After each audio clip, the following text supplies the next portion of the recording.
नमस्कार, traders diary में आपका स्वागत है। आपके साथ मैं हूं वरुण दुबे और मेरे साथ ट्रेडर्स डायरी खेलने वाले हैं कुशल गुप्ता। जहां रोज की तरह हम आपको बताएंगे ट्रेडिंग के 20 दमदार आइडियाज, लेकिन उसके पहले देख लेते हैं कि सेटअप कैसा है, ग्लोबल क्यूज कैसे हैं। सिंगापुर निफ्टी को अगर आप देखेंगे तो आज फिर से तेजी जो है वो सिंगापुर निफ्टी में देखने मिले और अच्छी खासी तेजी जो है वो सिंगापुर निफ्टी में देखी जा रही है। अंकों के लिहाज से देखेंगे तो करीब 93 अंकों के आसपास के गेंस जो है वो सिंगापुर निफ्टी में देखने मिल रहे हैं। बड़ा असर जो है यूएस के मार्केट का हुआ है, जहां पे लगातार तेजी देखने मिल रही है। मूड माहौल जो है यूएस के मार्केट का काफ़ी बेहतर है। डाउ जोन्स में तो करीब 5% के आसपास की तेजी थी, 250 अंकों के आसपास। लेकिन आप नैस्डैक को देखिए, नैस्डैक में लगातार हम देख रहे हैं पिछले कुछ दिनों से भरपूर तेजी। कल भी 2% के आसपास के गेंस जो है वो नैस्डैक में देखने मिले और इस पूरे साल अगर आप देखें तो 8-10% के आसपास की तेजी जो है जनवरी के महीने में ही नैस्डैक में ऑलरेडी देखी जा चुकी है। S&P 500 में भी कल 1.25% के आसपास के गेंस थे। तो मूड और माहौल यूएस के मार्केट से पूरी तरह से अच्छा है। सुबह सुबह निक्केई को अगर आप देखेंगे तो वहां से भी संकेत जो है वो पूरी तरह से अच्छे हैं। केवल डाउ फ्यूचर्स, नैस्डैक फ्यूचर्स थोड़े बहुत सपाट ट्रेड कर रहे हैं, लेकिन ये तो कल भी यही हाल था। कल जब हम ये शो कर रहे थे तब डाउ फ्यूचर्स, नैस्डैक फ्यूचर्स में ठीक ठाक गिरावट थी। हालांकि उसके बावजूद यूएस के मार्केट में तेजी थी और दिन भर हमारे मार्केट जो है वो काफ़ी स्ट्रॉन्ग ट्रेड कर रहे थे। ऐसा ही हाल मुझे लगता है कुशल आज भी देखने मिलेगा, जहाँ पे काफ़ी मजबूती जो है हमारे मार्केट्स में देखने मिल सकती है। इसके ऊपर जो नतीजे आए हैं, एक्सिस बैंक ले लीजिए और टाटा कम्युनिकेशन ले लीजिए और साथ ही साथ मिड कैप कंपनियों के जो नतीजे आ रहे हैं वो भी अच्छे, तो उसका असर भी आज मार्केट्स पे देखने मिल सकता है। कुशल आज तो मैंने एक भी सेल आइडिया नहीं है मेरे टीम में, जितने भी है सब के सब बाय आइडियाज़ लेके मैं चल रहा हूँ। आपकी टीम कैसी है, आपकी रणनीति क्या है? बिल्कुल, तो ग्लोबल मूड माहौल तो डेफिनेटली अच्छा लग रहा है। नैस्डैक में अगेन आपको 2% ज़्यादा की तेज़ी देखने को मिली है और कहीं ना कहीं ओवरऑल जो मूड माहौल बनता हुआ दिख रहा है अब भारतीय बाजारों के लिए भी काफ़ी पॉजिटिव है वरुण। और मेरी टीम में भी लार्जली सभी के सभी खरीदारी की ही स्टॉक्स है। तो चलिए इसी के साथ अपनी पारियों की शुरुआत कर लेते हैं हम। और कैश सेगमेंट में हमने कौन सा स्टॉक चुना है वरुण, आप बताएं सबसे पहले। देखिए, सबसे पहला स्टॉक है पूनावाला फिनकॉर्प। यहाँ पे आपको खरीदारी करके चलना है 300 के लेवल के लिए। 285 के आसपास का आपको एक स्टिक स्टॉप लॉस भी रखना है। कंपनी ने अपने नतीजे पेश किए हैं, जहाँ पे कंपनी की एनआईएम में करीब 23.5% के आसपास की बढ़ोतरी देखने मिली है और कंपनी के मुनाफे में देखिए 87.5% की बढ़ोतरी है। 80 करोड़ से बढ़ के करीब 150 करोड़ के आसपास आया है। नेट इंटरेस्ट मार्जिन भी अगर आप देखेंगे 27.09% से बढ़ के 28.9% के आसपास आया है। तो हर पैमाने पे अगर आप देखेंगे तो कंपनी के नतीजे जो है वो काबिल तारीफ है। मेरे ख्याल से आज आपको यहाँ पे अच्छी खासी तेजी देखने मिल सकती है। वैसे भी ट्रेडर्स फेवरेट काउंटर है, 300 रुपये कीजिएगा, 285 का रखना है स्टॉप लॉस। कुशल, आपका कैश का काउंटर? देखिए, मेरा काउंटर भी बैंकिंग एंड एनबीएफसी स्पेस से है और इसमें सबसे पहला कॉल है J&K बैंक पर। इसको आपको खरीदारी करने की राय है। दरअसल जम्मू एंड कश्मीर बैंक में बेहतरीन नंबर्स आते हुए दिखे हैं। एनआईए लगभग 26.5% बढ़कर 1257 करोड़ पर आई है और साथ ही कंपनी का क्वार्टर बेसिस पर अगर आप प्रोविजनिंग भी देखेंगे तो वहां पर भी 65% तक की गिरावट है। यही नहीं, कंपनी का मुनाफा भी लगभग 80% बढ़कर 312 करोड़ पर अब जा पहुंचा है और एसेट क्वालिटी में भी सुधार दिखा है। तो हर एक पैरामीटर पर कंपनी ने काफ़ी अच्छा प्रदर्शन किया है। अच्छे नंबर्स को ध्यान में रखते हुए J&K बैंक आज आप खरीदारी कर चल सकते हैं। 57 रुपए के टारगेट के लिए खरीदारी कीजिए, 53 रुपए का आपको स्टॉप लॉस लगाना होगा। चलिए बढ़ते हैं अपनी अगली कैटेगरी जो है डेरिवेटिव स्पेस की, और इसमें फ्यूचर्स कैटेगरी में हमने कौन से स्टॉक चुने हैं वो हम आपको बताते हैं। इसमें सबसे पहला कॉल है मेरी तरफ से वरुण, HCL टेक का। यहाँ पर खरीदारी करने की राय है। दरअसल कल भी अगर आप देखें तो जो मिड कैप IT काउंटर्स थे, खासकर कोफॉर्ज, प्रिसिशन सिस्टम, इन सभी शेयरों में काफ़ी बेहतरीन तेजी बनी और इसके पीछे पीछे हमने देखा कि जो लार्ज कैप IT कंपनियां हैं वहां पर भी थोड़ा मूवमेंट फिर से बनता हुआ नजर आ रहा है। और चार्ट स्ट्रक्चर तो इसका HCL टेक का पिछले एक महीने के चार्ट पर भी पॉजिटिव साइड पर है। तो मुझे लग रहा है कि यहाँ पर अच्छी तेजी बन सकती है, बेहतरीन चार्ट मोमेंटम है।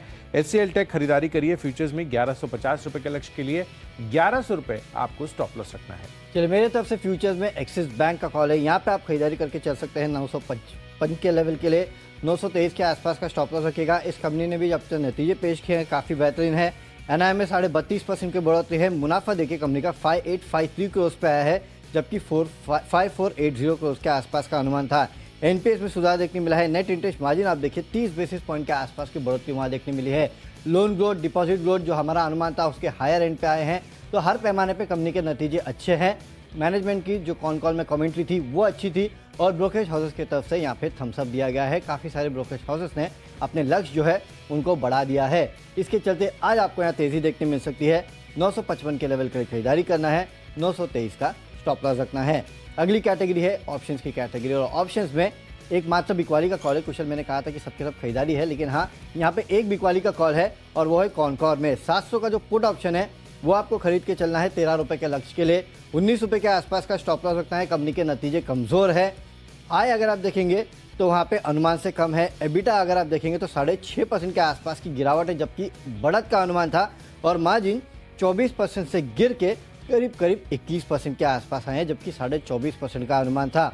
मुनाफा भी अगर आप देखेंगे तो 323 करोड़ का अनुमान था, 297 करोड़ के आसपास आया है। तो मेरे ख्याल से हर पैमाने पे अगर आप देखेंगे तो कॉनकॉर के नतीजे कमज़ोर है। नो डाउट जिस लेवल पे काउंटर ट्रेड कर रहा है 700 के आसपास, वो क्रूशियल लेवल है। इसके लिए आपको स्टॉप लॉस भी काफ़ी स्ट्रिक्ट रखना है। हो सकता है यहाँ से बाउंस बैक भी देखने मिले, लेकिन हाँ, जिस तरह से कमजोरी नतीजों में है, हो सकता है कि आज 700 का लेवल टूटते हुए भी नजर आए। अगर 700 का लेवल टूट जाएगा तो पुट ऑप्शन आपको अच्छी खासी कमाई करके दे सकता है। इसके लिए कॉनकॉर का 700 का पुट आप खरीद लीजिएगा। 13 रुपये का टारगेट, 9 रुपये का स्टॉप लॉस रखना है। बिल्कुल वरुण, अनुमान तो हमने अच्छा ही लगाया था, पर उसके विपरीत जो नंबर्स आते हुए दिख रहे हैं उस चीज़ को ध्यान में रखते हुए कॉनकॉर में आपको बिकवाली करने की राय आ रही है। चलिए, ऑप्शंस कैटेगरी में मेरी तरफ से है वेदांता का काउंटर। यहाँ पर आपको खरीदारी करने की राय है। दरअसल इन्होंने पहले ही बता दिया था कि जो नतीजे हैं वो 27 तारीख को ये बोर्ड बैठक करेंगे उस पर अब नया अपडेट आ रहा है कि नतीजों के साथ साथ कंपनी डिविडेंड को लेकर भी विचार करती हुई दिखेगी। तो जो अंतरिम डिविडेंड है इसको लेकर अब कंपनी विचार कर रही है और उस वजह से मुझे लग रहा है कि यहाँ पर आपको अच्छी तेजी देखने को मिल सकती है। तो वेदांता, इसका 327 रुपये 50 पैसे का इसी एक्सपायरी का कॉल ऑप्शन आप खरीद कर चलिए। सस्ता मिल रहा है 3.5 रुपये के प्राइस पर। इनफैक्ट यहाँ पर जो टारगेट रखना है वो होगा 7 रुपये का 2 रुपये के स्टॉप लॉस के साथ। चलिए बढ़ते हैं अपनी अगली कैटेगरी जो है टेक्नोपिक। और टेक्निकल चार्ट्स के आधार पर वरुण मुझे अगेन एक दिग्गज TCS, ये जो लार्ज कैप IT कंपनी है वो पसंद आ रही है। इनफैक्ट यहाँ पर अगर आप देखें तो जिस तरह से HCL टेक का चार्ट स्ट्रक्चर है वैसे ही TCS चार्ट स्ट्रक्चर भी अपना शो करता हुआ दिख रहा है। इनफैक्ट यहाँ पर रिसेंटली आपको बेहतरीन तेजी TCS में आती हुई दिखी है। कल के सत्र में भी लगभग 1.25% के गेंस के साथ यहाँ पर क्लोजिंग होती हुई दिखी थी। 3400 के पार अब ये TCS फाइनली आपको रिएक्ट करता हुआ दिख रहा है और इस वजह से मुझे लग रहा है कि यहाँ पर और अच्छी तेजी का मोमेंटम आज बन सकता है। तो 3510 रुपये के टारगेट के लिए यहाँ पर भी खरीदारी कीजिए। 3380 आपका स्टॉप लॉस होगा। चलिए, मेरे तरफ से टेक्निकल काउंटर है EIL यानी कि इंजीनियर्स इंडिया लिमिटेड। यहाँ पे खरीदारी कीजिएगा। 92.5 के लेवल के लिए 87 का स्टॉप लॉस रखना है। चार्ट पे लगातार मजबूती जो है वो इंजीनियर्स इंडिया में देखने मिल रही है। इनफैक्ट हमारे चैनल पे भी आपने देखा होगा काफ़ी सारे एक्सपर्ट जो है उन्होंने इस काउंटर में लगातार खरीदारी की सलाह दी और मुझे लगता है कि ये मोमेंटम जो है एटलीस्ट यहाँ से लेके बजट तक शायद आपको चलते हुए नजर आ सकता है। खरीदारी करके चलेगा इस काउंटर में। 92.5 के लेवल के लिए 87 के आसपास का आपको रखना है स्ट्रिक्ट स्टॉप लॉस। तो चलिए, 4 कैटेगरीज बता चुके हैं, आगे और 6 कैटेगरीज बची है यानी कि कुल 12 स्टॉक्स अभी भी बचे हैं। बताएंगे छोटे से ब्रेक के बाद।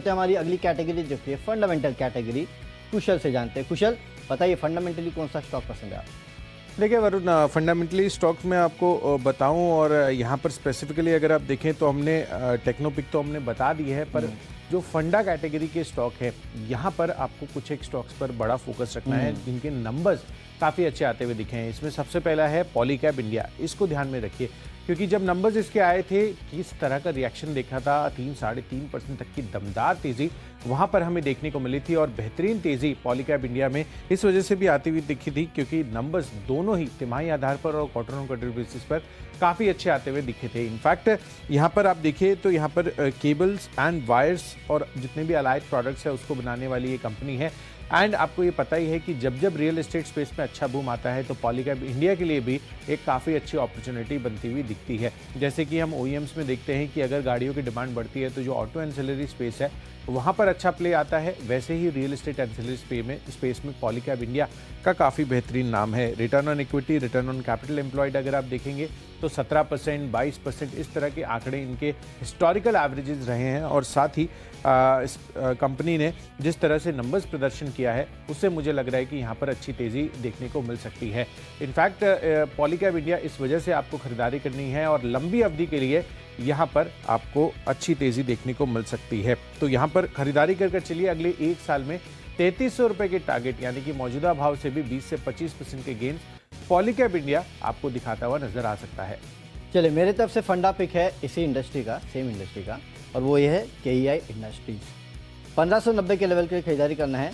1500 रुपये के आसपास का आप एक यहाँ पे स्टॉप लॉस भी रखिएगा। देखिए, इस कंपनी के नतीजे आए हैं जो कि काफ़ी बेहतरीन है, और आप देखिए रेवेन्यूज़ में करीब 14% के आसपास की बढ़ोतरी देखने मिली है। एबिटा अगर आप देखेंगे तो 16% के आसपास की बढ़ोतरी जो है वहाँ भी देखी गई है। मार्जिन्स अगर आप देखेंगे तो कंपनी के बढ़ के आए हैं, 10% से बढ़ के 10.2% के आसपास आए हैं। मुनाफे में करीब 27% के आसपास की बढ़ोतरी है। 101 करोड़ से बढ़ के करीब 128 करोड़ के आसपास यह है।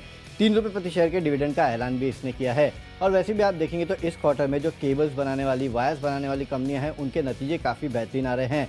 पॉलीकैब का आपने जिक्र किया, वहाँ पे नतीजे अच्छे देखने मिले। इसके अलावा हेवल्स में भी देखिए आप, कोई खराबी नहीं थी, और KEI इंडस्ट्रीज यहाँ पे भी नतीजे काफ़ी बेहतरीन हैं। इनफैक्ट ये पूरा स्पेस जो है, खासकर अगर आप देखेंगे तो रॉ मटेरियल के बढ़ते कॉस्ट के चलते यहाँ पे आपने मार्जिन पे पहले दबाव देखा था, लेकिन अब जो है मार्जिन में लगातार सुधार देखने मिल रहा है, और इसके लिए भी कहीं ना कहीं आपको खरीदारी करना है। मैंने हालांकि आपको पिछले हफ्ते भी बताया था कि KEI इंडस्ट्रीज के नतीजे जो काफ़ी बेहतरीन आएंगे, और तब भी स्टॉक में अच्छे खासे गेंस देखने मिले थे। कल भी अगर आप देखेंगे तो 1.1% के आसपास की तेज़ी थी, लेकिन जिस तरह से कंपनी के नतीजे आए हैं, मेरे ख्याल से यहाँ पे लंबी तेज़ी के लिए काउंटर तैयार हो रहा है। इसके लिए आपको यहाँ पे खरीदारी करना है। इंट्राडे में तो 1590 के आसपास के लेवल देखने मिलेंगे, लेकिन ये काउंटर जो है अब फिर से पोर्टफोलियो में रखने लायक काउंटर हो चुका है। लंबी तेज़ी के लिए आपको इस काउंटर में कहीं ना कहीं ट्रेड करना है, रडार पर रखिएगा इस काउंटर को। हाँ, और 3 रुपये प्रति शेयर के डिविडेंड का ऐलान भी कंपनी ने किया है।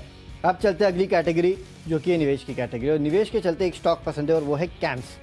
यहाँ पे आप खरीदारी करके चलेगा, अगले 1 साल में आपको करीब 3000 के आसपास के लेवल देखने मिल सकते हैं। देखिए, फंडामेंटल्स तो इस कंपनी के काफ़ी बेहतरीन है, और म्यूचुअल फंड इंडस्ट्री को कहीं ना कहीं केटर करता है, टेक्नोलॉजी ड्रिवन प्लेटफॉर्म है, तो एक बड़ा फायदा जो इस कंपनी को होता है। आप देखिए, जिस तरह से म्यूचुअल फंड इंडस्ट्री में आपको ग्रोथ देखने मिल रही है, हाल फिलहाल में आपने देखा जितनी भी ब्रोकरेज कंपनियां थी, उनके नतीजे काफ़ी बेहतरीन आए हैं, और खासकर उनकी जो कमेंट्री थी उसमें सबने यही कहा है कि जो उनका म्यूचुअल फंड का कारोबार है वो काफ़ी बेहतर परफॉर्म कर रहा है। जाहिर सी बात है, उसका इम्पैक्ट जो है आपको कैम्प जैसे काउंटर पे देखने मिलेगा, क्योंकि ट्रांसफर रजिस्ट्रार एजेंट है ये, और जिस तरह से टेक्नोलॉजी ड्रिवन एक म्यूचुअल फंड इंडस्ट्री को केटर करता है, मुझे लगता है कि यहाँ से आपको एक बड़ी ग्रोथ इस काउंटर में भी देखने मिल सकती है। वैसे भी 50 वीक हाई अगर आप देखेंगे तो 2900 के आसपास का है, वहाँ से काउंटर जो है काफ़ी नीचे ट्रेड कर रहा है। यहाँ से बड़ी तेज़ी के लिए आपको एक काउंटर तैयार होते हुए दिखाई दे सकता है, लेकिन हाँ, आपको थोड़ा समय देना पड़ेगा, क्योंकि एक तो इस इंडस्ट्री में बुक्स पे ग्रोथ देखने में थोड़ा समय लगता है, और वैसे भी स्टॉक जो है इसी वजह से थोड़ा धीरे धीरे चलता है। धीरे धीरे करके आप इस काउंटर को एक्यूमुलेट कर सकते हैं। करीब 3000 के आसपास के लेवल जो है आपको अगले 1 साल में कैंप्स में देखने मिल सकते हैं। इनफैक्ट हमारे चैनल पे काफ़ी सारे एक्सपर्ट्स हैं जो भी इस काउंटर पे भरोसा दिलाते हैं, तो इसके लिए भी आपको यहाँ पे खरीदारी भी करनी है। बिल्कुल वरुण, तो चलिए इस बीच SGX निफ्टी पर एक बारी नज़र डाल लीजिए। यहाँ पर इन्होंने सेंचुरी लगा दी, 18250 के लेवल्स भी SGX निफ्टी छूता हुआ नजर आ रहा है। तो कहीं ना कहीं बाजार का जो मोमेंटम है वो एक्सपेक्टेड यही है कि यहाँ पर अच्छी तेज़ी आपको बनती हुई नज़र आ सकती है। पूरे जब से खुला है ये आज सुबह से, यहाँ पर अच्छी तेज़ी लगातार बढ़ती हुई दिख रही है। तो चलिए, इसी बीच SGX निफ्टी में तो अच्छी तेज़ी है, पर साथ ही हमारे कॉल्स में आपको और अच्छा देखने को मिलेगा। इनफैक्ट यहाँ पर SBI, इसको नज़र पे रखिए, क्योंकि यहाँ पर अच्छी तेज़ी भी आपको मोमेंटम में आ सकती है। कैनरा बैंक के आपने देखे कि इतने अच्छे नंबर्स आते हुए नजर आए, और साथ ही जो पॉजिटिव ग्रोथ एक्सपेक्टेड है आगे चलकर क्रेडिट ग्रोथ को लेकर, उसको ध्यान में रखते हुए देश का दिग्गज PSU बैंक को आपको अपने फोकस लिस्ट से नहीं हटाना है। SBI अगर आपके पोर्टफोलियो में नहीं है तो इसको शामिल कर लीजिए, और अगर है तो होल्ड कर चलिए। 710 रुपए के टारगेट अगले 12 महीनों में आपको ये दिखाता हुआ नजर आ सकता है। चलिए बढ़ते अपनी अगली कैटेगरी, जो है खबरों के दम पर और न्यूज़ के बेसिस पर मैंने स्टॉक चुना है वेल्सपन कॉर्प का। दरअसल इनको एक ऑर्डर मिलता हुआ दिखा है। एसोसिएट इनफैक्ट इनकी जो एसोसिएट कंपनी है एपिक, उन्होंने सऊदी अरब में वाटर ट्रांसमिशन के लिए स्टील पाइप सप्लाई करने का कॉन्ट्रैक्ट जीता है, और कुल मिलाकर जो ऑर्डर साइज है वो 1235 करोड़ रुपए की है। तो यहाँ पर इस वजह से ये फोकस में रहेगा। 231 का टारगेट, 222 का स्टॉप लॉस। चलिए, खबरों के दम पे जो स्टॉक मुझे पसंद है वो है टाटा कम्युनिकेशन। यहाँ पे आप खरीदारी कर सकते हैं 1410 के लेवल के लिए 1360 के आसपास का स्टॉप लॉस रखना है। कंपनी के नतीजे अनुमान से काफ़ी बेहतर है। आए देखिए, एबिटा मार्जिन 23.2% का अनुमान था, 23.8% पे आए हैं। मुनाफा 370 करोड़ का अनुमान था, 394 करोड़ पे आया है। तो हर पैमाने पे कंपनी के नतीजे जो है अनुमान से बेहतर है। नो डाउट डीग्रोथ ज़रूर हुई है, लेकिन उसको सबको एक्सपेक्टेड था कि ये डीग्रोथ होने वाली है, लेकिन उसके अनुमान से काफ़ी बेहतर नतीजे कंपनी ने पेश किए हैं। इसके चलते मुझे लगता है कि आज यहाँ तेज़ी हो सकती है। खरीदारी करके चलेगा टाटा कम्युनिकेशन में 1440 के लेवल के लिए। चलिए, खबरों के दम तक बता चुके हैं, आखिरी कैटेगरी बची है माई चॉइस की। बढ़ते हैं अपनी आखिरी और फाइनल कैटेगरी जो है माई चॉइस की, और माई चॉइस में मेरे तीनों के तीनों खरीदारी के कॉल है वरुण, और इसमें सबसे पहला कॉल मेरी तरफ से है एनबीसीसी पर। इसको खरीदारी कर चलनी है। दरअसल कंपनी को दिसंबर में कुल मिलाकर 309 करोड़ रुपए के ऑर्डर मिलते हुए दिखे हैं, तो ये अपडेट आता हुआ दिखा है कंपनी की तरफ से। पॉजिटिव मोमेंटम बन सकता है इस खबर के दम पर। 39 का टारगेट बनाइए, 36.5 ये आपका स्टॉप लॉस बनेगा। दूसरा कॉल है माई चॉइस कैटेगरी में केवीबी यानी कि करूर वैश्य बैंक, जिसके नंबर्स भी आए थे, और उसके बाद आनंद राठी की रिपोर्ट भी आती हुई दिखी है, जहां पर सिग्निफिकेंट टारगेट अपग्रेड किया गया है। 115 से बढ़ाकर 135 रुपए अब यहां पर कर दिया गया है। 108 109 रुपए की क्लोजिंग रही है, तो 112 रुपए का आज का टारगेट बनाइए 106 रुपए के स्टॉप लॉस के साथ। और आखिरी कॉल है मेरा एमएनएम पर। यहां पर भी पॉजिटिव ब्रोकरेज रिपोर्ट आई है, पर ये रिपोर्ट आई है सीएलएसए की तरफ से, जहां पर आपको खरीदारी करने की राय है। इनफैक्ट यहाँ पर जो रिपोर्ट है उसमें खरीदारी की राय तो बरकरार रखी है सीएलएसए ने, बट टारगेट यहाँ पर भी बढ़ाए हैं 1558 से बढ़ाकर 1592 रुपए के, यानी कि लगभग 1600 रुपए का अब लक्ष्य दिख रहा है सीएलएसए महिंद्रा एंड महिंद्रा के लिए। तो एमएनएम 1370 का टारगेट बनाइए, 1310 रुपए का स्टॉप लॉस। चलो, मेरे तरफ से भी माई चॉइस में तीनों के तीनों खरीदारी के कॉल है। सबसे पहले जेंसार टेक में आपको खरीदारी करना है 230 के लेवल के लिए, 217 का रखेगा स्टॉप लॉस। कंपनी के नतीजे आए हैं, मार्जिन फ्रंट पे काफ़ी अच्छे, 4.6% से बढ़ के मार्जिन 7.1% पे आया है। मुनाफे में करीब 35% के आसपास की बढ़ोतरी देखने मिली है। ₹1.5 प्रति शेयर का डिविडेंड का ऐलान भी कंपनी ने किया है। अगला स्टॉक है सुप्रीम पेट्रो। यहाँ पे खरीदारी कीजिएगा 380 के लेवल के लिए, 357 का आपको स्टॉप लॉस रखना है। कंपनी के रेवेन्यूज तो गिरे हैं, लेकिन मार्जिन देखिए 6.4% से बढ़ के 10.1% क्वार्टर ऑन क्वार्टर। और कंपनी का मुनाफा अगर आप देखेंगे तिमाही दर तिमाही करीब 50% के आसपास की बढ़ोतरी वहाँ पे भी देखने मिली है। इसका इम्पैक्ट देखने मिलेगा, सुप्रीम पेट्रो में कर सकते हैं खरीदारी। और आखिरी स्टॉक है जिंदाल ड्रिलिंग। खरीदारी कीजिएगा 294 के लेवल के लिए, 276 का स्टॉप लॉस रखना है। साल दर साल कंपनी के रेवेन्यूज में 16-17%, मार्जिन अगर आप देखेंगे 25% से बढ़ के करीब 32.5% पे आए, यानी कि सिग्निफिकेंट जंप देखने मिला है। तो इसका इम्पैक्ट आपको इस काउंटर पे देखने मिल सकता है। जिंदल ड्रिलिंग में कीजिएगा खरीदारी। चलिए, तो जिंदल ड्रिलिंग में खरीदारी कर चलना है। सभी स्टॉक्स और उनके लेवल्स का हमने डिटेल रूप से तो आपसे चर्चा कर ली है, पर एक क्विक रिकैप कर लेते हैं। देखिए, सबसे पहले कैश सेगमेंट में जे&के बैंक बेहतरीन नंबर्स आते हुए दिखे हैं, तो यहाँ पर खरीदारी करिए। चार्ट स्ट्रक्चर पर एचसीएल टेक काफी पॉजिटिव लग रहा है, 1150 के टारगेट्स यहाँ पर भी बनाकर चल सकते हैं। वेदांता नतीजों के साथ साथ अब अंतरिम डिविडेंड पर भी 27 तारीख को बोर्ड बैठक करने वाला है, तो इस वजह से फोकस में रह सकता है। साथ ही दिग्गज आईटी कंपनी टीसीएस, यहाँ पर भी आप खरीदारी कर चल सकते हैं। चार्ट स्ट्रक्चर इसके भी काफी मजबूत लग रहे हैं। पॉलीकैब इंडिया अगले एक साल में 3300 रुपए के लक्ष्य दिखा सकता है। साथ ही एसबीआई एक साल में यहां पर भी 710 रुपए के टारगेट्स आप बनाकर चल सकते हैं। वेल्समैन कॉर्प पॉजिटिव खबर आती हुई दिख रही है इनके लिए। ऑर्डर विन पर 231 का टारगेट आज हासिल हो सकता है। और माई चॉइस कैटेगरी में एनबीसीसी, केवीबी और साथ ही एमएनएम में आपको खरीदारी करनी है। और आज के लिए मेरा बेस्ट पिक है पॉलीकैब इंडिया। यहाँ पर अगले एक साल में 3300 रुपीज़ के टारगेट भी आपको देखने को मिल सकते हैं। बेहतरीन Q3 नंबर्स रहे हैं और अच्छे ROE और ROCE कंपनी ने ऑलरेडी हिस्टोरिकली दर्ज किए हैं। कैश में खरीदारी करना है पूनावाला फिनकॉर्प में, नतीजे अच्छे हैं, उसके चलते तेजी हो सकती है। फ्यूचर्स में बेहतरीन नतीजों के चलते एक्सिस बैंक में कीजिएगा खरीदारी। ऑप्शंस में कॉनकॉर का 700 का पुट ऑप्शन खरीदना है, क्योंकि नतीजे कमज़ोर है, उसका असर आपको देखने मिल सकता है। टेक्निकली इंजीनियर्स इंडिया अच्छा लगता है, खरीदारी करना है इस काउंटर में। फंडामेंटली KEI इंडस्ट्रीज खरीदारी कीजिएगा इस काउंटर में। नतीजे अच्छे आए हैं, लेकिन याद रखिएगा स्टॉक पहले से चल चुका है, तो स्टॉप लॉस भी आपको काफ़ी स्ट्रिक्ट रखना है। निवेश करना है कैम्प्स में, अगले एक साल में 3000 के लेवल देखने मिलेंगे।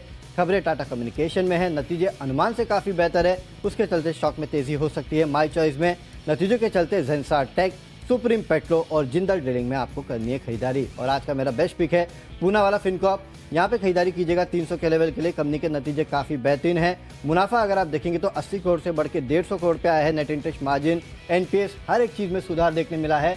इसका असर आपको पूनावाला फिनकॉर्प में देखने मिल सकता है। खरीदारी करके चलेगा इस काउंटर में।